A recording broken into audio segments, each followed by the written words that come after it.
And welcome back to episode, what is this now, 9 of the Hitters Meetings on Braves Hip Coil. I am yours truly, Ryan, at Disgusting Braves Homer 27. I am joined with Coach Ken Anderson at Boy PC over there on X. Ken, how the heck are you doing, buddy? I'm doing better than 20% of the Twitter population that can't handle losing a series. Uh, all hats off to Brian Wu. I thought we did a good game plan going into this, and for the most part, I think the hitters followed it. It just sometimes you tip the cap, and we had to do that to Wu. Kirby was good too, and so they beat us, and so we move on to LA, and I'm excited about breaking this series down with you. Yeah, I mean, sometimes you just gotta tip your old hat, man. Brian Wu was disgusting. Look, we told y'all he's gonna attack high fastball and he's gonna attack low in the zone or below the zone with the off speed. That's exactly what he did. But sometimes the guy's stuff's too good for you to lay off of, and that was kind of the case today with Wu.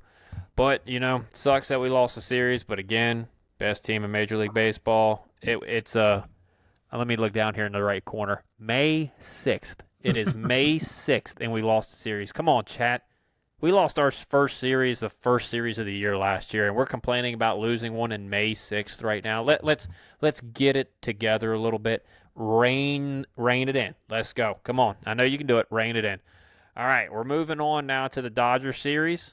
Ken, who do we have going in game one? I think it's Mr. Emmett Sheehan, right?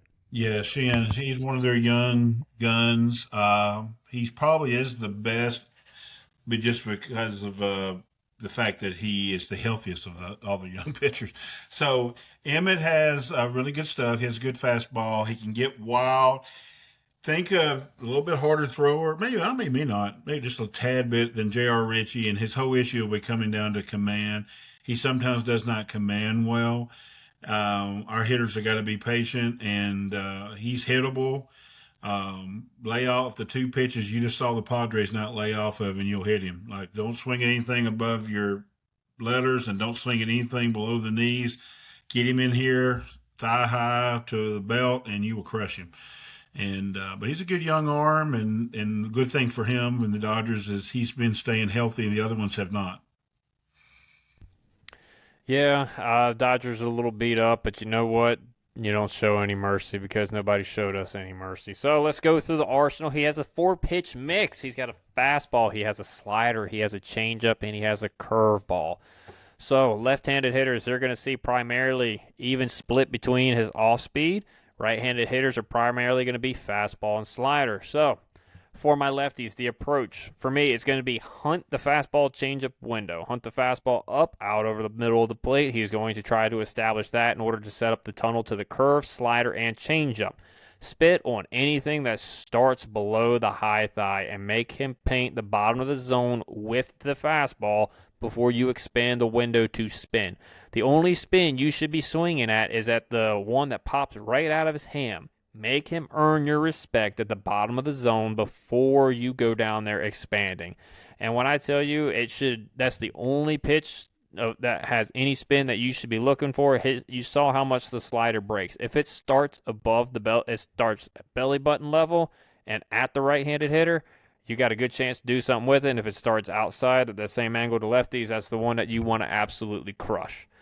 Right-handed hitters, you're going to hunt the fastball slider window. He is going to try to pound the outer upper third of the zone in order to set up the tunnel for the slider. The window you're hunting is the upper third of the zone, so it's going to be high thigh to the belly button from the inside corner to the outer third. Make him paint the outside corner and the bottom of the zone before you expand.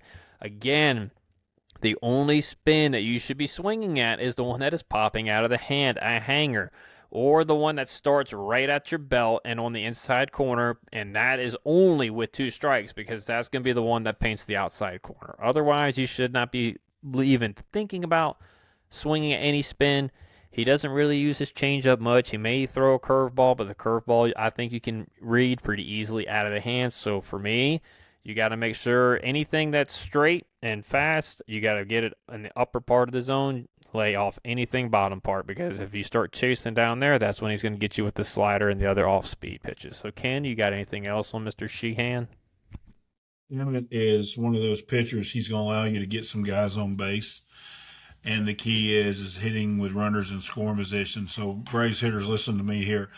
You have all the control here. He's a young kid on the mound. Put good swings. He's going to put some guys on base.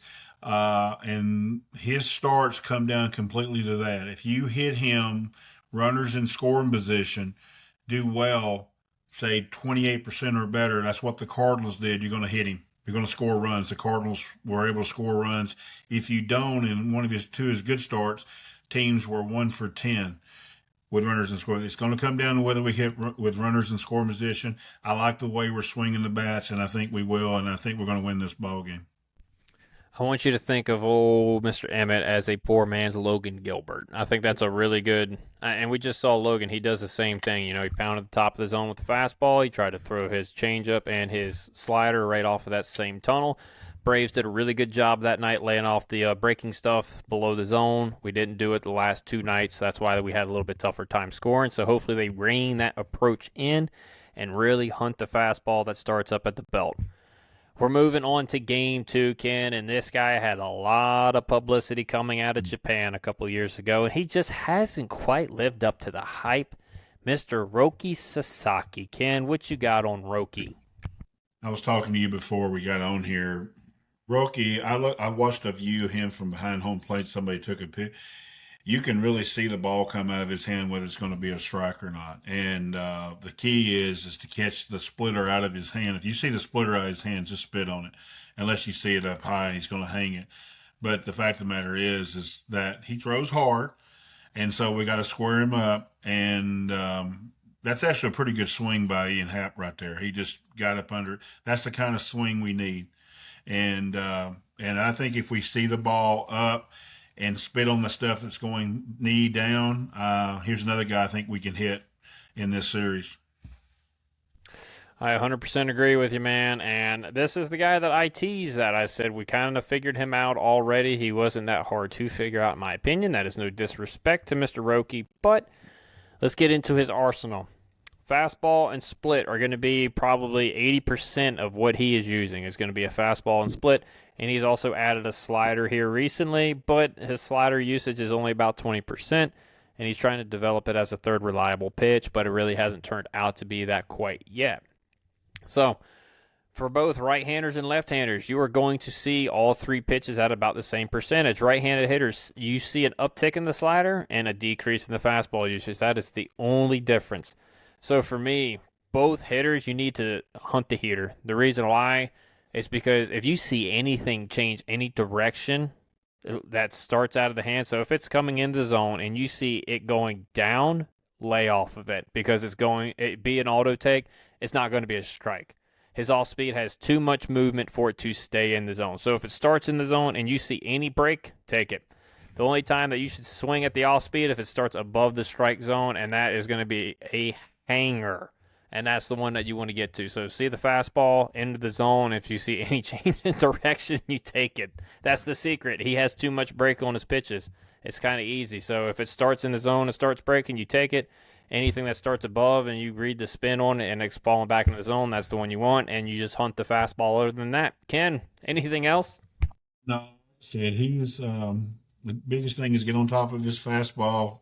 100%. You start seeing it come out of his hand spinning, I'm just going to spit on it. And we hit the fastball. Like I said, Ian Happ had a really good swing in the video. So we take that approach from the left-hand side, we should score some runs. Yeah.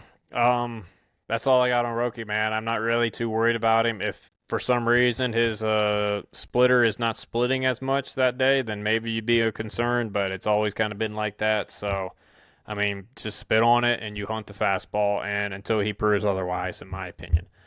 Game 3, Ken. Justin Robleski. I think that's how you say that? Robleski. There we go. South Georgia education right there, chat. All right, we got him in Game 3, Ken. So what do you have on Mr. Robleski?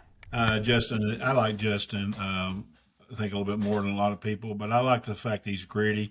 He is their version of Bryce Elder a little bit, that his fastball's not overpowering, but it sets up his breaking stuff. He's going to throw the slider.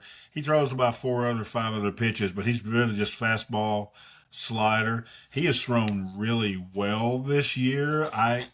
This could be a little bit tough being in the daytime.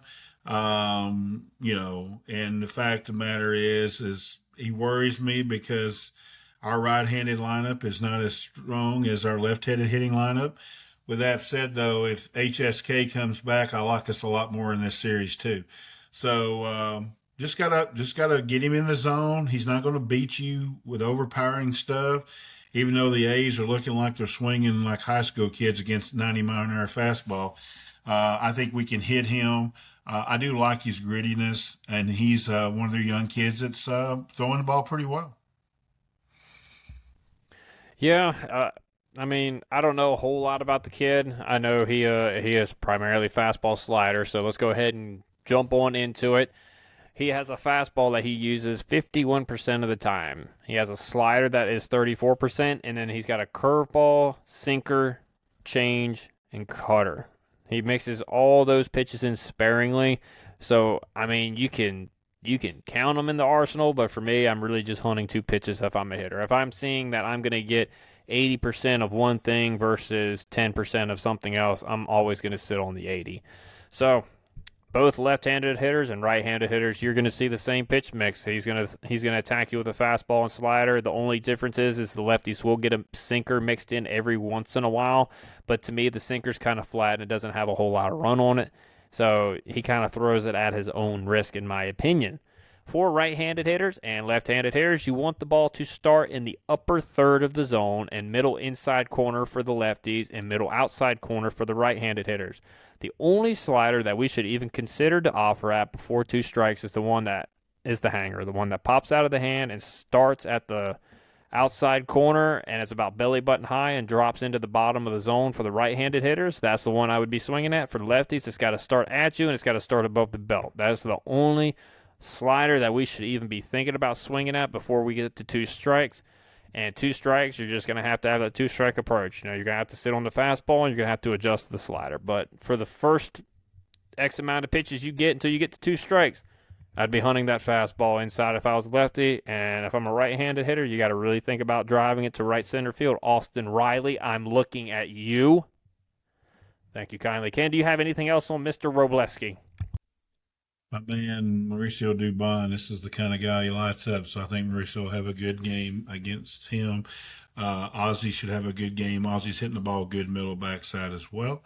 Again, if HSK does happen to make it to LA, I think he'll have a good series. He's got a good arm, and like I said, he's Bryce Elder from the left side. He's sneaky. If you don't have your eyes set right. So we'll see how it goes. I think we can hit him. I agree with Ryan. I'm a little more higher on him than a lot of people are, but he's definitely hittable. All three of these guys are pretty hittable in my opinion. But We we're mi- not we done missed yet. we missed the big three. We've missed the big three. And listen, if you guys are, and this is kind of the way I'm looking at it, Ken, if you're worried about these three guys, you don't even need to be hitting at this point because just look at the last series that we played, right? You faced the big three out of Seattle, and then, oh yeah, not the Colorado series, but then you go back to the Detroit series, and you face the big three from Detroit when Skubal was still healthy. We faced some of the best pitching in the game, and I'm not trying to be a jerk. This isn't that kind of par of the pitching that we're going to be facing this series against the Dodgers. That's no disrespect to these guys. They're still big league pitchers, and they can still throw it, but it's still not on that par, in my opinion. What you got, Ken? I think the Braves Twitter is starting to give their legs under when they realize we faced the best three Kansas City had to offer, the best three Cleveland had to offer. We faced the best three that the Phillies have to offer, the Tigers, and now the Mariners, and even the Rockies. I know that people just not realize how good they're really playing. We faced their best two pitchers as well in Freeland and Dolander. We have faced good pitching, and our offense is the number one offense in the baseball. So these three here, we should be able to put some runs on the board. And if our three that we're throwing against them, we could have some special things this series. 100%.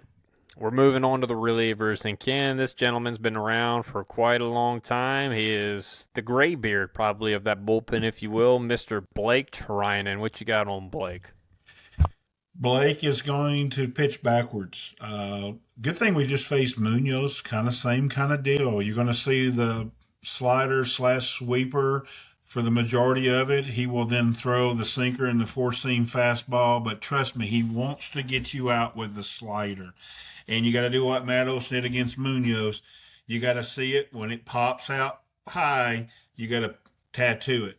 And we've had some success against Blake Trinan. So I don't think any of our hitters are going to be, just needlessly worried. You can't be guessing fastball like Jake Rogers was just then. That's ridiculous. You got to be sitting. I mean, the Tigers, I don't know what the Tigers are doing. The Tigers are guessing fastball and they're over swinging on this slider. So here's Austin. I mean, hopefully we'll look at the film and see he's going to try to throw that slider and make us look bad. And that's a ball, by the way. That'll get challenged this year. And but if we do what we're capable of, we should be able to hit Blake Trinan. Yeah, Blake's got two elite pitches, man. He's got that slider and he's got the sinker that's still, upper 90s and has ridiculous amount of movement on it. So it's not going to be any easy ride per se. So let's take a look at the repertoire for him. He's got a sweeper and slider, kind of depends on how it registers. Either way, it's absolutely disgusting. He's got a sinker that sits 95, 96, and on a good day, he can touch 97, 98. And then he's got the four seam. And by the way, when I mean sinker, this thing probably moves about 1.5 feet when when it's on. So it's a really good sinker. He also has a cutter, but he only throws it X amount, like 6% of the time. So again, if you're facing him for one inning, are you really going to be looking for a pitch that may only come like a few times out of 100? Probably not. So I would just go ahead and eliminate that pitch. He is going to attack the lefties and righties the exact same way. He is going to try to tunnel the inside corner to left-handers and the outside corner to right-handers. So my plan of attack for both hitters is hunt the dang sinker. I know what you're saying, Ken, with the sweeper, but in my opinion, if you see any pitch break that starts outer third to the right-handed hitters or inner third to the left-handed hitters, it should be an auto take. It will never be a strike. The breaking ball that will have to start off the plate to the right-handed hitters or inside corner at the belly button height to even be a strike. So it basically has to pop out of the hand. It's got to start right at the right-handed hitter to break over the middle of the plate. If it starts anywhere in the zone, there is a strong, and I mean like 85% chance that that ball is not even going to touch the zone. So you got to hunt the sinker. Is that any easier? No. The sinker needs to start on the inside corner if you're a left-handed hitter for it to run back over the plate. And for a right-handed hitter, it needs to start off the plate so it runs back onto the plate. And you're going to need it to start at the belt to, I would say, probably high thigh. I wouldn't have it any more lower than that. And you can even go up a little bit higher. It can start at the belly button because it's going to drop back into the strike zone. So right-handed hitters, you got to kind of hunt it up and out over the plate. Left-handed hitters, you got to hunt it up and inside. That's what I got on Mr. Trinan, Ken. 2 strikes, you're just going to have to fight for your life. Yeah, I understand what you're saying. I just, the sinker is going to be coming at you. And I can sit here, if I'm sitting here and it's hard, and as soon as it don't come at me, then I'm looking just for a slider that he leaves out over the open. So like I was saying, in the Tigers and the bad swing by, well, it was a called strike 3, which would be a challenge. But the Tiger hitters, as soon as they're starting to have to reach, that's just a take. There's no way they can hit it. So that's the reason why I'm saying that. Now, if depends on what you feel comfortable with. But if I'm Austin Riley in the box against him, the way I love to hit the sinker, then I'm not even looking at the slider. Like his swing on that slider should never happen. Because as soon as the ball started going away from him, he should have just stopped his hands. It's not going to hit it. So I think it's a mix of both of us. It depends on which hitter you are in the lineup. But Mauricio Dubon should get up there and take the slider and hit the ball down the right field line for another triple. And so I think it's kind of both scenarios. But also, if you're the hitter and you're in the box, you also got to kind of look how he's working you, right? If he's working you away early, he might try to bust you in later with a sinker. And if he's early in the count, busting you in with sinkers, you're going to have to look sweeper later in the count because that's probably what he's trying to finish you off with.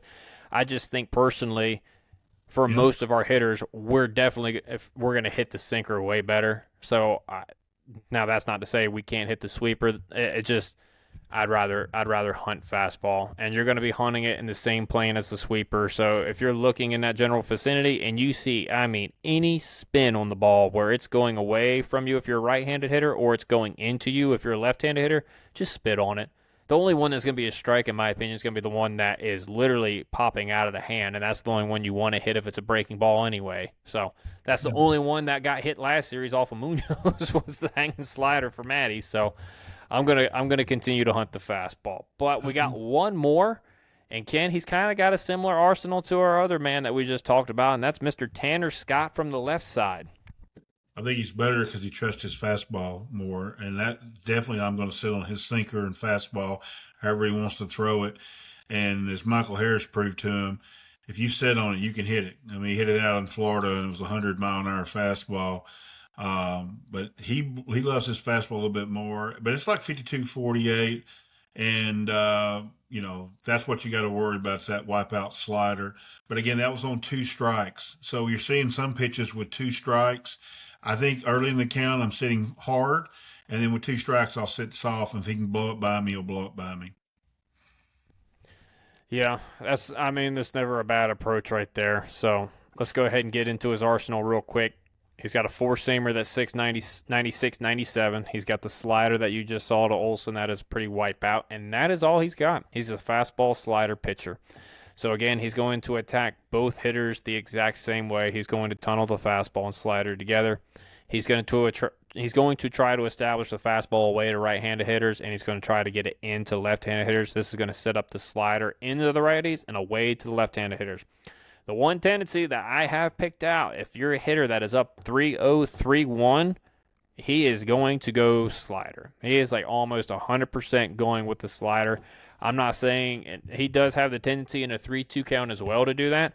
3-2 count, I'm probably not going to sell out on one pitch, but 3-0, 3-1, you can definitely, that is definitely your spot to pick that pitch and sit on it if you want to.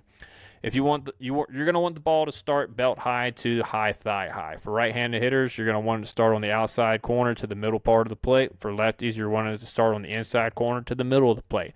This is going to keep you in the zone for the fastball and allow you to be able to track the good slider that's breaking away from you, so you'll be able to lay off of that pitch. Don't give up on the ball that starts high and off of the plate to right-handed hitters.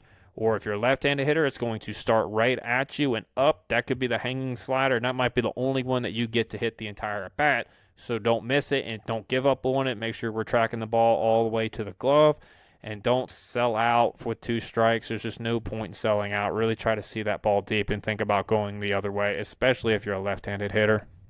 Ken, that's what I got on Mr. Tanner Scott. Yeah, I think it's a good. I think we're both on the same page there. And it's just like when he gets in extremes in a count. So whether he's 3-0 or 0-2, whatever, he wants to go to his slider. He wants to make you look bad with the slider. But if you're in kind of even counts, I would look hard. And we'll see. He's now their closer because Diaz is out for a little while. So hopefully we see him because he's trying to hold a 1-run deficit in the bottom of an 8th inning, or the top of an 8th inning or not.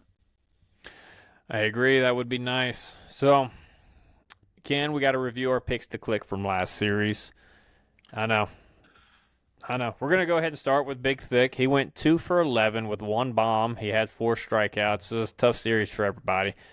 You know it's a tough series when Drake Baldwin goes 2 for 12 with 1 home run, 1 RBI, and 1 walk and 3 punchies. So if that doesn't tell y'all that the Seattle Mariners pitchers were pretty daggum good, that Drake Baldwin, who's been hitting everybody and their mother, then I don't know what to tell you. Drake's probably one of the best young hitters, probably one of the best overall hitters in all Major League Baseball, and he really struggled against the Mariners. So, Ken, who's going to be your pick to click this series? Money. I go Michael Harris. I do worry, like yourself, a little bit Sasaki, but the fact that he's now walking more, I think he'll take those pitches. I love him against Mr. Sheehan, and he'll be in the lineup against Wroblewski because Wroblewski can't blow it by him. And we know what Michael does with 94-mile-an-hour fastballs, and so it'll be interesting how Justin tries to get him out. I think Money's going to have a big series. I think Money is not going to just hit one homer in this series. He's going to hit two. And we already know what he can do to Tanner Scott. Tanner Scott will be brought into that situation, the Baldwin, the Albies, the Olsen, the Harris. And if that comes up, we call one thing we did. We missed on our picks to click, I understand, but we both call that Olsen might take Munoz deep. He did. Thank you, Matteo. And Harris is somebody who can actually take Tanner Scott deep too. So I'm going Money. How about yourself? I'm going with a guy who's always been in the shadow of the other first baseman across the diamond who left the organization. And he seems to always have a terrible series when he plays the Dodgers. But you know what? He is going to wear that ass out this series, Ken. He is going to wear it out. I mean, the good old belt to ass the entire series is going to be Matt Olson. He is going to wear out the Dodgers. The Dodgers will literally be opening up the plane gate to get him out of LA Stadium. Do you understand? That's how much my boy is going to wear them out this series. I'm going Matt Olson Burner. You should be absolutely thrilled with that pick. But, Ken, what are your final thoughts before we get out of here? Final thoughts are we're 26-12. We have the number one offense in baseball. This has been fun to do. Do not hit the panic button because we finally lost a series to one of the best teams. This is also what I want to say real quick. Didn't say it on the podcast, but I'll say it on here. The Mariners lost in the ALCS because they blew up in the extra innings. They probably should have went to the World Series. And they are going to still win that AL West. So they're going to be in the playoffs. We got beat by a playoff team, and their hitters are now just starting to hit. So my final thought is I don't take any negativity coming out of the series that we got beat by this team. And I'm ready for the Dodgers just to go in there and make a statement. I want us to take 2 out of 3. I think we are going to take 2 out of 3. And that'll make it a 6-3 road trip, and it's going to be a happy flight to come home for a day off on Monday. Ken, that absolutely sounds fantastic. If you were right, you're gonna be wrong.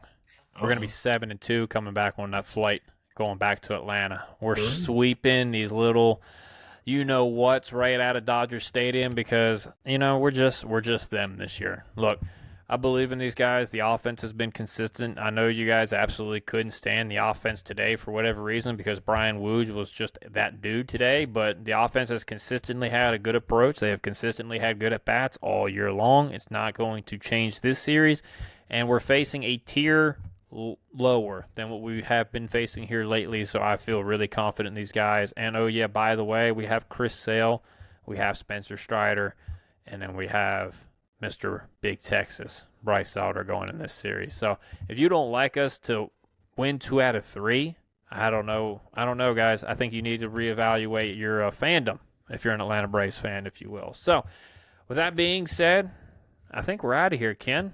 Yep. All right. We'll see you guys in the next one. Peace. You know what, boys? You guys are going to be world champions for the rest of your life.